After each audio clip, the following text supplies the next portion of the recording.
someone's in the car. Yeah, sorry. No, that's great. Wherever you can do it. Yes, it's commitment. Right. So I guess I'll just start off for a minute or two. Maybe a couple more people will join.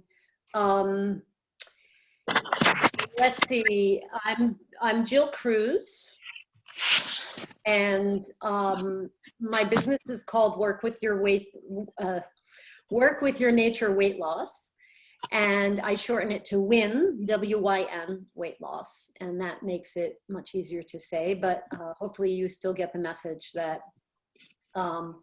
my philosophy is: the longer I do this, the longer I specialize in weight loss, the more solidified I get in the conviction that when we do this stuff, we have to work with our nature and not against it. So most diet programs asked us to do all these ridiculous things that we hate doing. And not to say, I mean, I think, you know, obviously you have to make some changes if you want to lose weight or you want to be healthier, but you know, there's a process. There is a process to make it much less painful and more enjoyable. So, so that's my basic philosophy. And today, Danielle Moyer, who works for me, she is wise beyond her years, I would say, and very, very good at doing research and that sort of thing as well. So she is going to talk to you about weight loss supplements. And as was mentioned in all, when we talked about this topic, it didn't occur to me that people might think that it was just like this big sales, like we're going to sell a bunch of supplements on this call. Like that's totally not the purpose of it. The purpose is that there are a lot of supplements out there for specifically designed for weight loss and also for just overall health that people are wasting their money on. And we thought it would be interesting to talk about that. And so Danielle's going to do that. And we also wanted to highlight a couple that may be useful. That, you know, that, again, we're not like specifically endorsing any one company, but just for you to kind of know when you're out there in the world that some are much more well-researched than others. So I'm going to hand it over to you, Danielle, and I have to make you a co-host. So. Okay. Yeah, let me do that while. Well, thank you for that introduction. To those of you who don't know me, I'm Danielle. I am getting my Master of Science in Human Nutrition. I'm in my last semester, and I am currently working towards becoming a CNS, which is what Jill is, a Certified Nutrition Specialist. And so I am going to present, of course, while we're all here, weight loss supplements. So Jill, once you allow me to be a host, I can share my screen. Yeah, I don't know how to make you a host, but I know how to let you share your screen. So there you go. Okay, perfect. Okay, so let's go.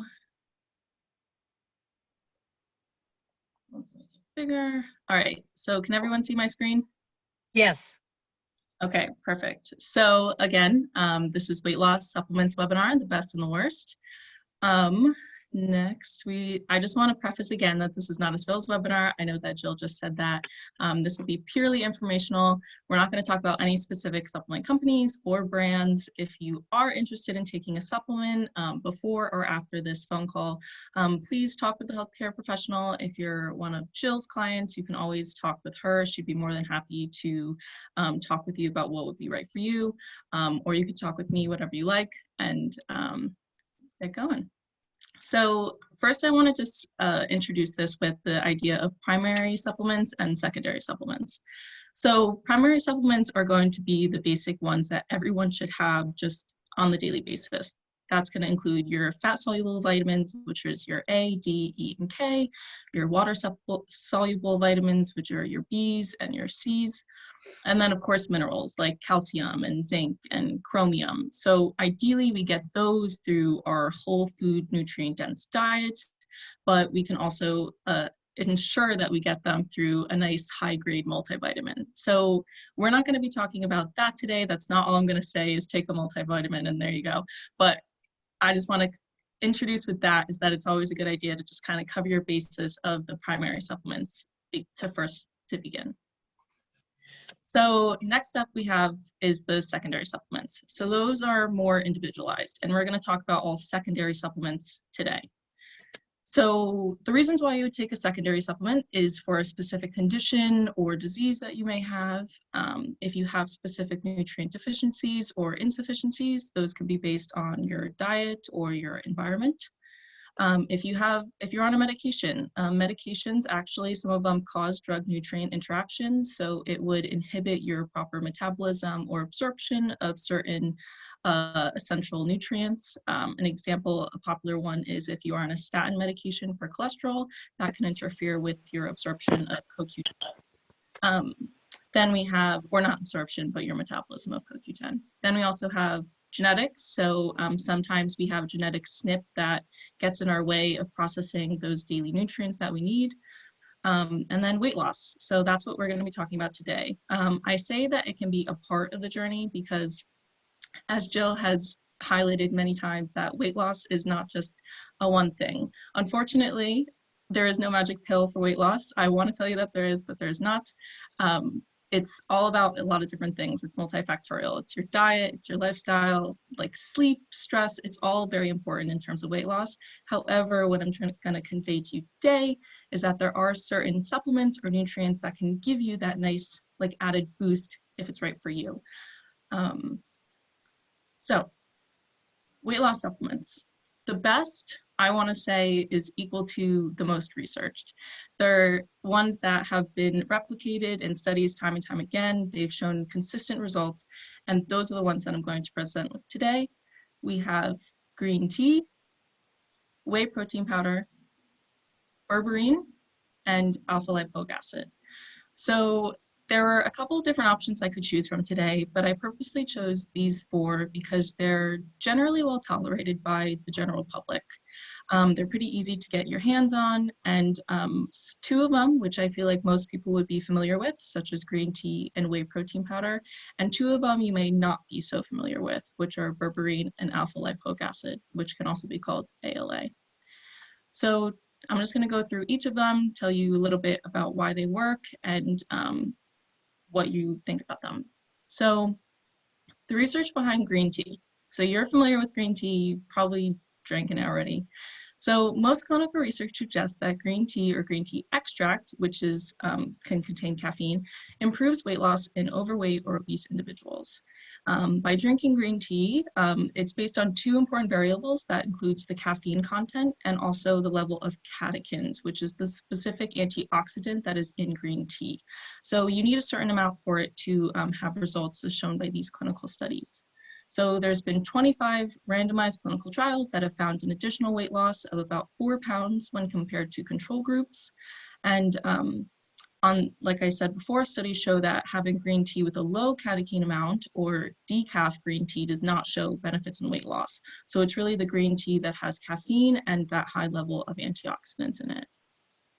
So another element of green tea that relates to weight loss is that it can lower cholesterol and triglycerides. Studies show that it might reduce your blood pressure in individuals with hypertension. It may reduce risk of cardiovascular mortality, and it can lower your risk of type 2 diabetes. And fortunately, that's been shown to be more pronounced in women compared to men. So like Jill has said, weight loss is about just gaining supplements that are healthy for your overall lifestyle too. So green tea is not just beneficial for weight loss, but it can also hit a lot of other markers too. And that being said, this is not going to happen if you just have 1 cup of green tea. This is going to be you're drinking it consistently. Studies show that you can have up to even 8 cups a day and there won't be any adverse effects. So drinking it consistently every day for a couple of weeks have shown to have positive results. You're probably wondering, how does this work? It's because of the increase in calorie and fat metabolism due to the caffeine and catechin content. The caffeine increases a person's resting energy expenditure and just the ability of you to produce heat, so you're burning more energy when you drink it. It's anti-inflammatory and has antioxidant properties. And fortunately, you can get the high-level antioxidant that the EGCs it's called, you can get that in supplemental form. So if you are interested in getting green tea, you can drink it, of course, but if you want to have a surefire way of getting it daily, you can get it in a supplemental form. And that being said, if you do take caffeine, that also can, you're probably wondering about coffee too. So I did do some research on coffee. There are a certain degree of antioxidants in coffee too. In terms of weight loss specifically, there's been mixed results. Some studies say that it can help, some studies say that it won't help as much.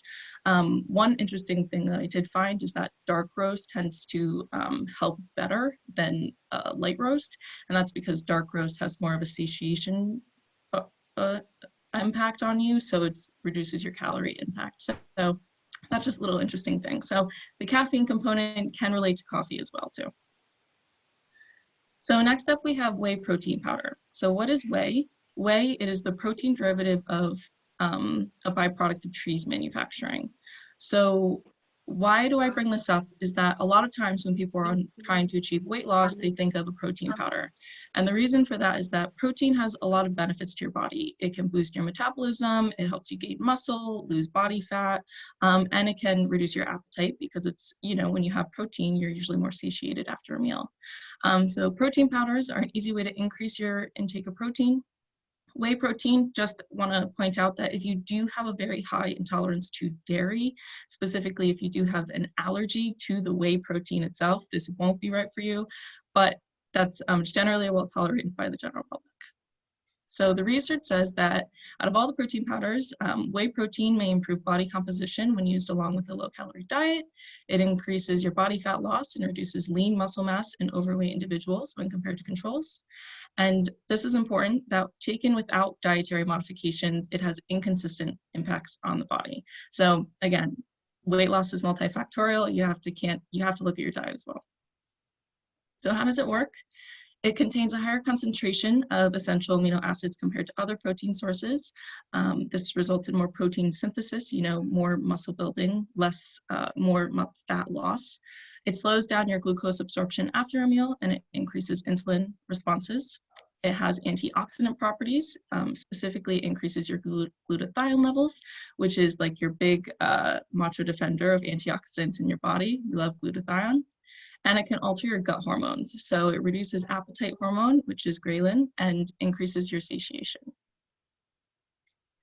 So next up before berberine is, I just want to mention that I'm including berberine and alpha-lipoic acid for the reason that with weight loss, there are often co-conditions and co-diseases that occur with weight loss or being overweight or obese. This includes having type 2 diabetes, being pre-diabetic, high cholesterol, high blood pressure. They're things that often correlate with weight loss that you want to address first. And a lot of times people struggle with weight loss. It's because they think it's more of like an outside thing, that it's just all about the fat on the outside, when really there are things metabolically happening in your body that you have to address as well. So if you have high cholesterol or if you have type 2 diabetes, that's something that can be a factor that might make it a little bit difficult for you to lose weight. So supplements such as berberine or alpha-lipoic acid can help with addressing those metabolic markers as well. So berberine is a bitter tasting yellow colored alkaloid. It's found in the roots, stems, and bark of various plants, including golden seal and philodendron. The research states that berberine is effective at moderately reducing blood glucose in people with type 2 diabetes. When taking berberine at 500 milligrams, it can reduce your hemoglobin A1C, your fasting plasma glucose, and your postprandial glucose in type 2 diabetes and dyslipidemia. It can help to reduce your total cholesterol, your LDL cholesterol, also increase your HDL cholesterol, which is known as the good kind of cholesterol. And then preliminary research also suggests that taking it about 12 weeks can moderately reduce weight loss in obese patients, about 5 pounds when compared to controls. So how does it work? Berberine is awesome in that it addresses a lot of things at the same time. So it's blood glucose lowering due to its ability to increase insulin receptors and also stimulates glucose uptake. It reduces the production of glucose in the liver at the same time as well. It's shown to increase fat metabolism, and it's anti-lipidemic. Like I said, it inhibits the cholesterol absorption and can increase your bile acid synthesis. It's anti-inflammatory, and it is antioxidants. So there's a lot of benefits of berberine, and it's generally well tolerated by the public at the appropriate dosage. So next up we have is alpha lipoic acid. You're probably wondering what the heck alpha lipoic acid is, but you are probably making it right now as we speak. It is an antioxidant compound that's naturally produced in our body, but we can also find it from food sources as well. So it's spinach, broccoli, potatoes, carrots, you know, all the nice whole foods that we encourage you to eat. The research of alpha lipoic acid is that it can reduce your body weight from 1.5 to 2.8 pounds when taken at, you know, a certain dosage for a certain number of weeks. That same dosage, it can, like berberine, it can help to improve your insulin sensitivity, fasting blood glucose for those with type 2 diabetes. And 11 clinical trials showed a dose of 300 to 1200 milligrams per day for up to 16 weeks can decrease your total cholesterol and LDL cholesterol. So how does alpha lipoic acid work? It's involved in your carbohydrate metabolism and energy production. It is anti-inflammatory and an antioxidant. You can kind of see a trend here. A lot of these are anti-inflammatory and antioxidant to just promote overall health. Shown to increase your whole body energy expenditure, so you lose more energy. And that's the benefits of that. So let me just go back here. So just to refresh that, some of the best ones that I've researched, which are the most researched, are green tea, whey protein powder, berberine, and alpha lipoic acid. I'll answer questions at the end. Yes. Yeah, I was thinking if anybody has a question, maybe we would take a pause. Somebody asked a question already in the chat and I answered it, but I'm wondering if anybody else has a question right now, just to. Here, let me go to the chat. Stop sharing. Is matcha green tea more potent in aiding weight loss? So yes, it has high levels of HGCs. Yes, that's really the thing that makes green tea so special compared to, say, like coffee, is those EGCs. And you can get those in supplemental form as well, like I said. So that's the nice component, and it's higher in matcha, like Jill said. I'm drinking it right now in my smoothie. It's almost done. I just add it. I don't heat it up or anything. I just add it to the smoothie. So nice. Sue said, do you think a protein smoothie can be used as a snack to satiate between meals, or should be used as a meal substitute? So that's an interesting question, Sue. Most of the time with protein powders, it's usually recommended to use them as a meal replacement. Jill, you can definitely help me out with that answer if you know more experience, but most of the time it's usually recommended as a meal substitute. A lot of times at breakfast too, the way to like start the day. And you could use it as a snack. Like if for some people, it's a great little snack, because if you get a good quality protein powder, it's not going to have a lot of calories or weird stuff added to it. And if you really need it, like before, let's say you ate lunch at 12 and then you're not working out until 5, you could take it, you know, at 4 o'clock before your workout to kind of give you that extra boost. What is a good protein powder? You know, do you have like a brand that you use, or? I generally recommend professional grade supplements. So Designs for Health is one company that I found people love the way it tastes. Well, love may be a strong word. It tastes better than other ones. Right. Yeah, they enjoy it. You know, in terms of like retail brands, I don't, you know, that you would go to the health food store and buy. I don't necessarily have one that I love. Maybe somebody else on here does, and I would love to hear about it if you do. I was just wondering if you would look for a product that was that came from grass-fed cows. That would be something I would look for. Yeah, that's a really good point. If you are going to buy at retail, like look for grass-fed whey protein and just minimal ingredients. One of the biggest problems, because a lot of people come to me with, hey, I'm doing this protein powder, what do you think? And I like it, and then I see 3 different artificial sweeteners in there, like aspartame or acesulfame, or what's the other one, sucralose. And I'm like, you lost me. You lost me with the artificial, you know, like you can sweeten it with monk fruit extract, stevia, you know, they don't have to go there, and they often do. So that's unfortunate, but go for one that has the least amount of ingredients as well. Mhm. Like if there's a Mhm. bunch of stuff added in, be suspicious. But yeah, if anybody really, you know, if you really want, like Designs for Health, and also Metagenics is another company that has, I'll put it in the chat. They have not only good quality, but also good tasting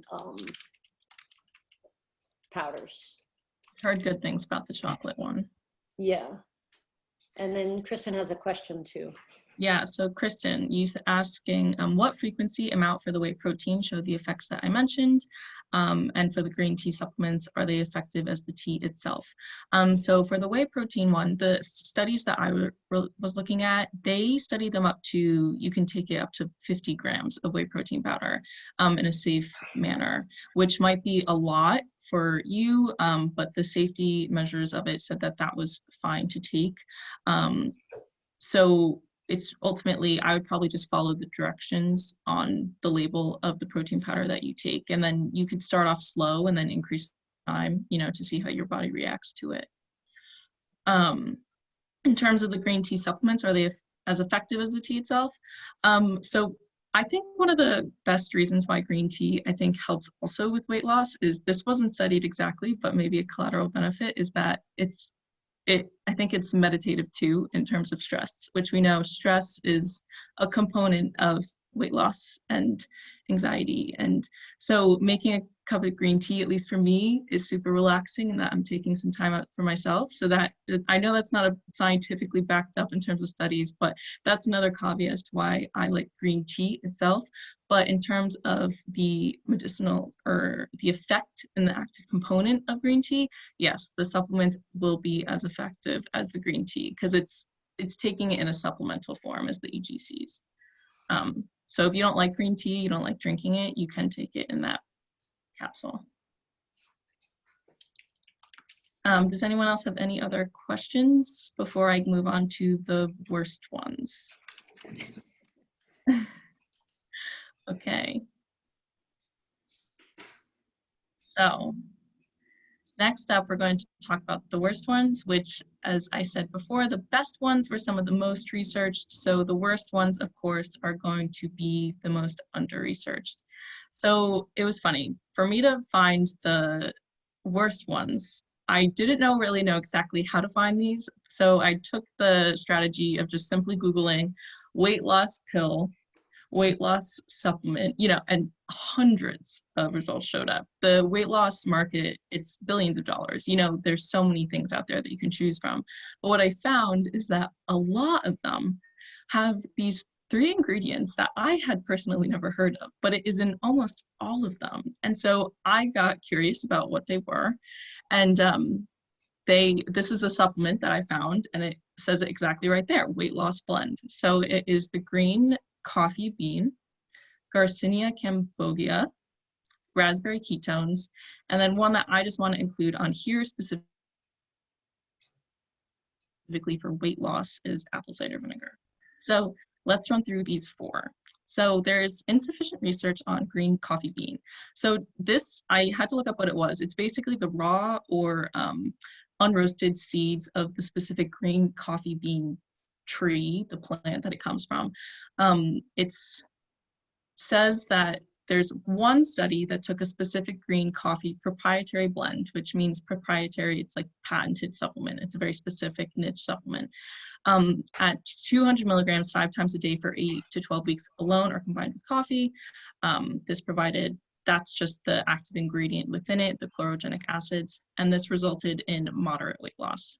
There is only one study that really looked at it on that sort of degree. All the other studies were very small and have a number of methodological problems. More evidence is needed. And I don't think I mentioned this earlier. The way that I'm assessing a lot of these is that I have a professional account that looks at almost every single major clinical study of foods and herbal supplements, and it's great. It's just professional. So looking at this, it's a really good way to just evidence-based science research of how to look at this. And green bean coffee, when I looked that up, there was little to no research to back it up. So that's just a common theme among these 4 nutrients that we're going to look at now. Then there's Garcinia cambogia. Those are these cute little pumpkin-shaped seeds on this plant. It's native to South Asia. So for this supplement, it says there's 2 studies. One looked at a specific, again, proprietary blend in conjunction with a 2,000 calorie diet, reduced some weight. And then there was another study that looked at it with a 1,200 calorie diet. So those both resulted in moderate weight loss. However, there is conflicting evidence. A lot of other studies show that it does not reduce body weight, BMI, body fat, or cholesterol. And the reasons for these discrepancies largely due to inconsistencies with the concentration of the active ingredient, duration of treatment, dosage. It has been shown to not be as beneficial for those with the genetic predisposition to weight loss or obesity or weight gain. And again, more evidence is needed. So it's funny that this supplement, I kept finding it over and over and over again, finding these 3 combinations of supplements, and they must be really cheap to source or something. I don't know why they're in all of these supplements, but it's just funny because all of them have lackluster research to support them. So raspberry ketones, it sounds like it'd be really great because it's whole foods, right? But no, in fact, so the raspberry ketones is the aromatic compound that makes raspberries have that fruity scent when you open up the raspberries. So it's not just found in raspberries, it's actually found in kiwis and grapes too. But the thing is, it's really hard to extract the raspberry ketones from the whole food. So most commonly it's made in a lab. So it's used as often for like food additives or preservatives made from a lab. And so often in supplements, it's just going to be, you know, from a lab as well. So there was one small uncontrolled clinical trial that had 200 milligrams, but combined with vitamin C for 4 weeks, it moderately reduced body fat and weight. Another study looked at a proprietary blend containing other ingredients in combination with the diet, and it showed moderate weight loss. And then it's very unclear whether these effects are due to the raspberry ketones or other ingredients or a combo. And again, more evidence is needed. There's nothing that said, yes, there weren't a lot of studies or anything. So again, those weight loss supplements that have those 3, I was starting to crack up once I started seeing it over and over again. And the last one that I want to include is apple cider vinegar. So apple cider vinegar is not awful. It's not bad. I use it in my salad dressing all the time. So I just want to say that first and foremost. Specifically for weight loss, it does not have much research to it. However, it has been shown to help with GERD, especially Jill recommends it to her clients that have GERD or heartburn a lot of the time. So that's something that is helpful with. But specifically for weight loss, all those different blogs and websites that you find out there that say that apple cider vinegar is the weight loss cure, they're primarily anecdotal. They don't really have a lot of research to back them up. So one of the studies is a small clinical study that showed taking 15 milliliters 2 times for 12 weeks, along with a calorie restricted diet, controls your appetite and moderately reduces body weight and BMI. But that was it. That's all that there was. So more evidence is needed. Again, we want to look at evidence-based, science-backed up supplements in terms of just overall health, and that can support your weight loss journey. And these last 4 does not make the mark of what we would recommend for people. Also, there's little scientific study on the actual safety of apple cider vinegar. So I just do a little bit per day. So with any supplement, please consult a healthcare practitioner, like I said, especially if you're on any medications or if you have a condition or a disease. It's best to ask somebody in the field. And then the biggest thing that I want to emphasize is that supplements are supplemental. They are not, unfortunately, there's not a magic pill that's going to give you weight loss just in a capsule. You have to look at your diet, you have to look at your lifestyle. So although I wish there was, there's not. And that is that. So if we have any questions again, we can start answering them now. The berberine, is that in what form? Is that in a pill? Is it in a powder? It's in a pill, so you can get it in a capsule form. Okay. Yeah, just like a bottle that you would find. And you would find that at like a health food store? Yeah, berberine. There's different dosages, and I am forgetting off the top of my head I think it was like, actually I'm not going to say because I don't give you the wrong dosage, but You said I 500. can, yeah, Yeah. there's a certain amount that was showed beneficial. I Mhm. can, while other people are doing questions, I can look that up as well to give you a clear answer. I think you said 500 milligrams before. Yes, Did I that's what I say have. Yeah, that's what I Okay, did so down. 500 milligrams. Yeah. I was going to say that and I was like, let me just double check. But the studies had that as kind of the consistent marker. Good, thank you. Absolutely. HCl. Does it matter what, the timing of taking berberine? Should it be in the morning and afternoon? Is it going to rev you up? What do we need to know about that? So berberine, it's not a fat soluble vitamin, for example, and that it's best to take that with food because if you're, that would enhance the absorption. So theoretically, you could take it at any time during the day. I didn't read about morning or afternoon or night taking. It's not a sedative supplement, so it won't make you sleepy if you take it in the day, or I don't believe that it will rev you up. So I think you could theoretically just take it at any time that would work for your schedule. Thank you.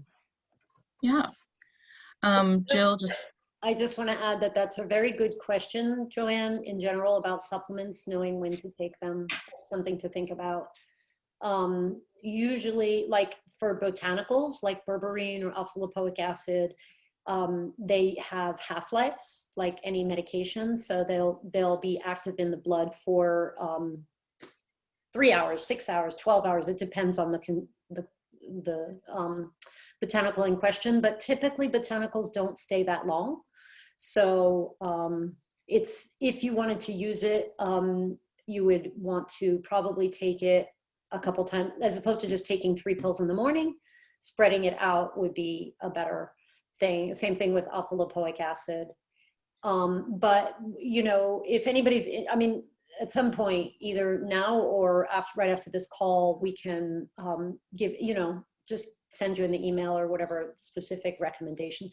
We were sort of we didn't want to get too, like assuming that people would want to do this. But I personally, berberine, I'm excited about it because there's a whole other field of research, which we didn't even talk about today in the anti-aging world for berberine, that it actually reduces something called mTOR, which is produced in the cells, and we need it, but as we get older, we don't need it as much. So I'm pretty excited about berberine, and we will give you, if you guys want it, we can give you specific, like, hey, it's 500 milligrams twice a day with meals or whatever. That's super easy. Okay. I just had a thought to throw in there, and that is how soon should someone expect to see results in using these things? For instance, berberine or the alpha lipoic acid. Yeah, so that's a great question. Just with anything, it won't happen right away because these aren't magic pills. They encourage sustainable weight loss through time. A lot of the studies, just like going back to the research, they took a couple of weeks to start. So it could be as little as 8 weeks. Sometimes the studies would go to 48 weeks, so I would say probably about 2 months if I had to give a timeline of when these might start showing. But again, that is working on your diet as well, exercising, making sure that you get enough sleep at night, drinking enough water. There's stress. There's a lot of things that you can do at the same time to help boost it. These are all, it's like hitting it from all angles just helps it in the long run. Yeah, and that's why, like, when we work with clients, we never start with, hey, take these 55 supplements. There's a lot of weight loss programs out there that are like, take all these pills and stop eating or eat very little. And my philosophy, and I'm sure Danielle would agree with this, is that we want to see what we can do with food first and get to know the person. And sometimes people react poorly. Like, any supplement, I guess we should have mentioned this in the beginning, but even vitamin C, I've seen people react to it. Like the most benign sounding vitamin or mineral in the world or botanical, anybody could react to those. So we don't want to have a bunch of variables happening at the same time. So Yeah. it's better to like get the diet, the exercise, all of that into place first, and then say, okay, do you need a good multi? All right, if you need a good multi, let's do that for a month and see how you feel. And if you're losing weight really nicely and you know everything's going well, do you really need to add this supplement? No, probably not. I'm gonna actually start taking berberine for the anti-aging. It's like if you want to get into the zone of like, I'm gonna spend, you know, $300 a month on supplements because I want to live to be 100, all the more power to you, but you don't have to do that necessarily. Yeah, you can, but you don't have to. Right, and sometimes I work with women who their body just really holds on really tightly to the fat tissue, and it's hard for them to lose weight. Then after I know that they're eating well, they're doing everything that they can do, and they need a boost, it's like, okay, let's try berberine for 2 to 3 months and see what happens. So that's sort of the approach that you want to take. Yeah, and that kind of transitions nicely into Sue's question of, is it harmful to use all the good supplements daily to aid in weight loss or weight management? So Jill kind of addressed that indirectly. With any supplement, I recommend introducing them one by one because of the element that you could you know, react not well to one of them, especially like a protein powder.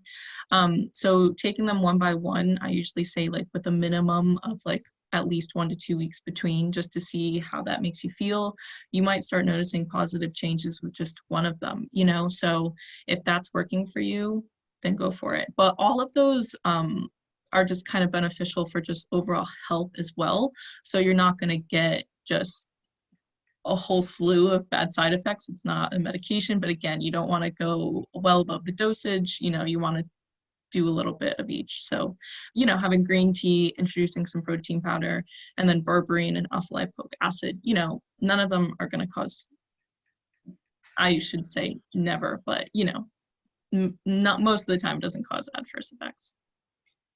Yes, Danielle had, just so you know, extra slides under each category that under safety. I said, take those out. We don't need those. Tell me to scrap them.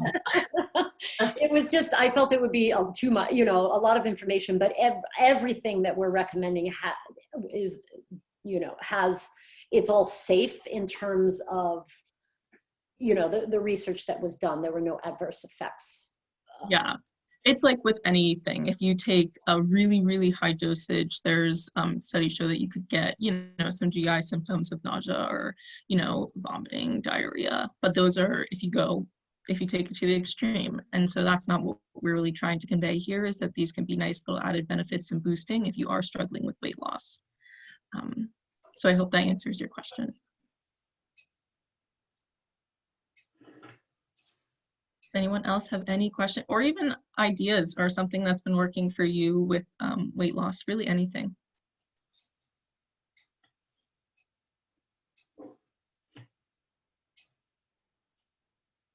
Also, since we're here, if anybody wants to ask about supplements for immune system, like going into the winter, you know, I mean, I think we're all 1,000% aware that COVID is floating around, and even people who wear masks and stay home still can, you know, nobody's impervious to it. So if you have any questions about that, since we're on the topic of supplements. I was just going to throw in one thing about the green tea, because I do drink a lot of green tea. I drink more now than I had earlier because I've been working on my liver function to where I can handle caffeine more now than I was before. So that might be it might be, I guess you can call it a side effect of green tea for some people. So for me, at least right now, I can only have it really in the morning. For others, you know, it might be different, but that's only one thought that I wanted to have about green tea. Does it keep you, does caffeine keep you up or keep you awake or rev your system? No, it would be more keeping me awake. Yeah, because I have a problem with it too, and that's why I don't use the green tea, because I'm very sensitive to the caffeine. So I'm just asking because I wondered if that's what it did to you as well. But you can have 1 cup of it. Well, now I can have more because, you know, the liver has to process that caffeine out of your system. And some people might have a kind of a sluggish liver that doesn't allow it to. In fact, it'll cause it to recirculate in the system. So that's just something. Right. Okay. Yeah, I was telling you all that I take it in my smoothie. If I have my smoothie after 2 p.m., I don't put in the green tea because I'm also very sensitive. I actually don't ever feel revved up from green tea unless I were to drink it, let's say on an empty stomach. I would be like, you know, a ping pong ball bouncing off the walls. I can Like relate. I am sensitive to it. But when it's with a meal and it's early in the day, a caffeine I believe it has a 6-hour half-life in the body. So the general wisdom is, you know, if you are sensitive to caffeine, don't, you know, make sure there's at least a 6-hour gap between when you consume it and when you're going to sleep. But some people are very sensitive. They can't even do that. And other people, like my husband, he'll have a cup of coffee and pass out on the couch. So yeah, if you're sensitive, I think it's, you know, maybe more of a morning thing. And even then, you know, in the context of a meal or something, so that you're not adding, because what it does is the caffeine a lot of times will have like a adrenaline boosting effect. And so if you haven't eaten, your body may already be doing that. And then you add the caffeine to it and it's like terrible. Sorry, Sue, go ahead. That's okay. I just had a question about matcha green tea powder.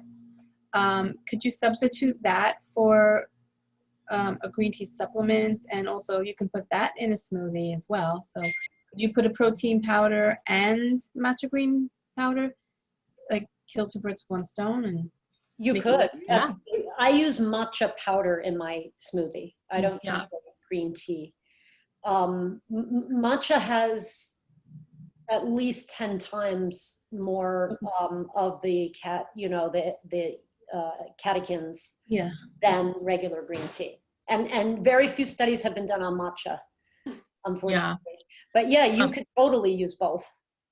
I just want to say that, Joan, if you, the supplement form with the EGCs, that's decaffeinated. So if you are interested in just getting that, you could just take the supplement. If you are, like if green tea, if you know that you're just not going to react well to it. And that's in a pill form or capsule form? Oh, yeah. I didn't know that. At the health food store, they would have that? Yes. Okay, Yeah. thank you. So if, so great. I don't want you to, you know, take a green tea cup and hate it every time, you know, so there is another way. I'll be running over to your house and waving at 3 a.m. Okay. Thanks, Danielle. And Sue also was asking about vitamin D and vitamin C for immune function. So vitamin D, vitamin A are the most, I can pretty much say with confidence, are the most important vitamins for immune function. Obviously, if you're completely deficient in vitamin C or zinc, you know, that's not good. But so D is very important. And I wanted to share with you all I've been watching the research on vitamin D and COVID. And there was a study that was done in the United States where when they tested people for COVID, they also did a blood test for vitamin D. So there were 160,000 people studied, and the level of vitamin D correlated with the number of positive tests. So the people who had the highest levels of vitamin D in their blood had the lowest positive tests. So we're not even talking about complications, symptoms, death, not just whether or not they tested positive or negative. People who had the lowest vitamin D had the highest positive cases. So that's like, to me, that I was like mind blown by that. So absolutely, even Fauci, Dr. Fauci has been recommending vitamin D, not very publicly, but somewhat. So, and it's safe as long as you're not taking mega doses. I think I mean, I take 5,000 IU a day, but yes, most people are deficient in vitamin D. So that's a big factor that I don't think is Yeah. getting enough attention. And it's pretty safe. I mean, there is such a thing as vitamin D toxicity, and that's where, let's say you were taking, for me, 5,000 IU a day is maintenance. Maybe for you, Sue, it's too much and you only need 1,000. You know, so you got to be careful not taking too much, but let's say you were to take 1,000 IU every day. I don't think there's anybody out there who's going to get vitamin D toxicity from that. So be careful with it, but then also remember that it's not as dangerous as, let's say, vitamin A, where less people are deficient and it's easier to develop toxicity. Should we steer away from soy in any supplements?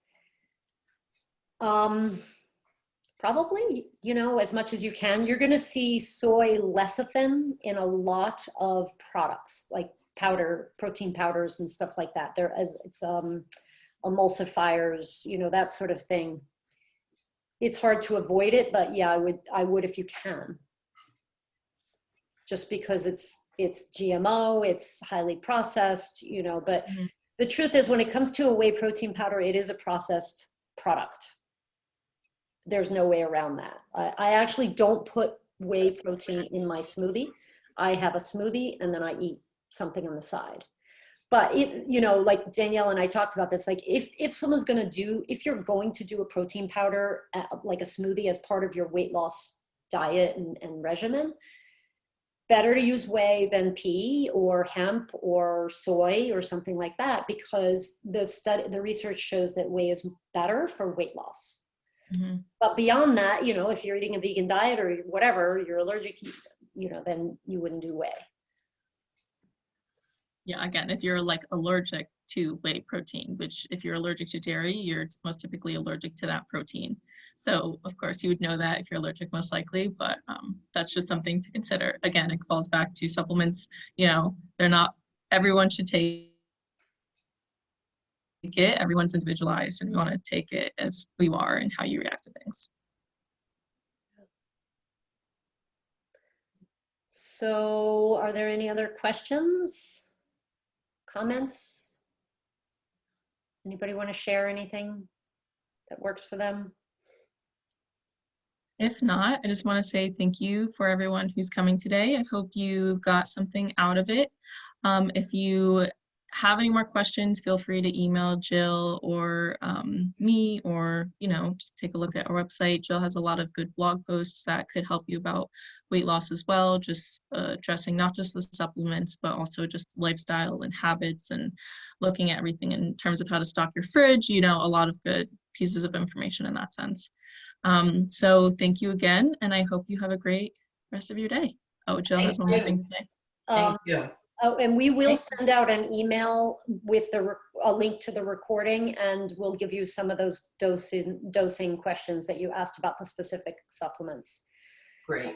And if any of you are sort of like, I'm interested in losing weight, maybe interested in working with Jill, you can set up a strategy call with me. I offer free strategy calls to just sort of talk about your goals, your challenges, and that sort of thing. But thank you so much for attending. Thank you guys. It was great. Okay, thank you.